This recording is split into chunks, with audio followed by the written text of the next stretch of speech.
যে সমস্ত নারী এই 4টা কাজ করবে, এই 4টা কাজের গ্যারান্টি দিবে, তাদেরকে জান্নাতের 8টা দরজার গ্যারান্টি দেয়া হবে।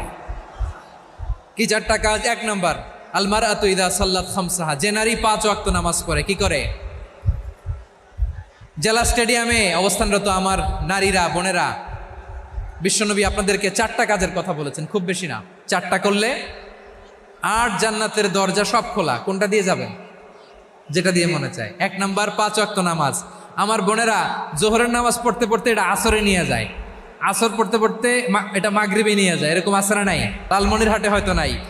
আমার বোনেরা এটা করবেন না। ইন্নাস সালাতা কানাত আলাল মুমিনিনা কিতাবাম মাওকুতা, সময় মতো পড়বেন। সামাত শাহরা, রমাদানের রোজাগুলো রাখবেন। হাফিজাত ফুরুজাহা, যে নারী তার চরিত্রকে হেফাজত করে, তার প্রাইভেট হেফাজত করে, তার লজ্জাস্থান হেফাজত করে। ও মায়েরা, আপনার এই